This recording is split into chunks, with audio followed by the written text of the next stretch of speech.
So I'm hanging out at the place called the Child Herald, which is down on DuPont Circle, and Bill Hurd was the owner, and my friend was a bartender. Told Bill, because I was always funny in the bar. He goes, "What's that? What's with that guy?" He goes, he's doing comedy now. So the guy comes over to Bill Hurd and says, "You're doing comedy?" I said, "Yeah."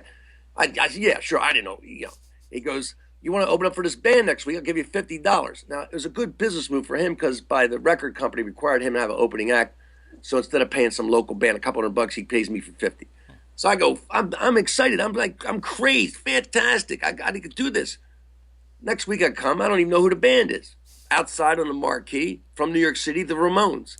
I walk in, the place is packed with punks. I don't know what punk is. It's 1977, I'm in my post-hippie sort of painter bib overalls with, T-shirts and kind of longish hair. I walk in, there's mohawks, there's shaved heads. It's all flannel and leather and, the whole energy's like, and I go back to the bar and Bill Hurd's just laughing. He's like, "They're going to kill you, man. They're going to kill you. You're not going to make 15 minutes. And I was like, I'm going to make that 15 minutes because I want that $50. To me, it was like a rodeo event. I'm going to stay on till the buzzer goes, no matter what the bull does. And so he says, "You're not going to make 5 minutes. I'll go double or nothing. You won't make 5 minutes." So I said, "I'll take it."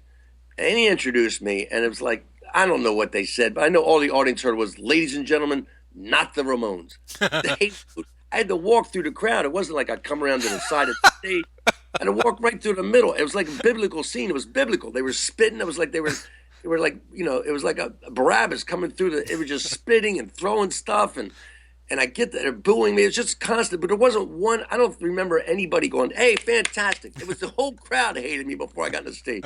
And you can't do comedy when they hate you. You can't. But I try anyway because I don't know what else to do. I've only been doing it a couple months. It's not like I can go, "I'll do my special punk material that I wrote last night," or I'm going to improv. I'll wing it. Where are you from? What do you do? I don't know anything. I just know how to do this little act that I've written from A to B to C to D. I'm from New Jersey, and they're just doing. So I maybe spoke for a half a minute. One of the guys sitting ringside had it, and they had these mugs of beer, and he just shot his mug, a beer at me. He just hits me with a beer. I mean, I'm lucky that he just didn't knock me in the head with a beer mug. Wow. And I just shake it off. I just got hit like with ocean spray. I'm standing in front of a boat. I just kind of shake it off and go right back to my act, Anyway, my dad said, right back to my act. That's all I know. And so they all just start throwing beers. They're just all throwing beers. The people are coming up front. And my friend said it was hilarious because every time they'd hit you with a beer, the whole crowd would cheer. And then you'd start talking, they'd all boo. He said it was the most schizophrenic performance he'd ever seen. It was like, "Yay, boo, yay, boo." And it did take a couple of minutes. I mean, it's not like I was a big stage. It was a little 6-inch riser, wooden pallet, practically, that I was standing right in front of the drum kit. There's amplifiers inside side of me. It was a tight little stage. So Bill Hurd's in the back. It took him no time at all to figure out all this beer being thrown towards electrical equipment was not a smart idea. So he's just waving the money. "Come get your money. Come on, come get your money."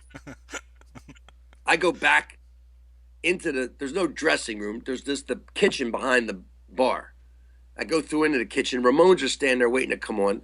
They're there, I don't know, these guys, long hair, leather guitars, they're just standing there. I walk back. I am soaked from head to toe with beer.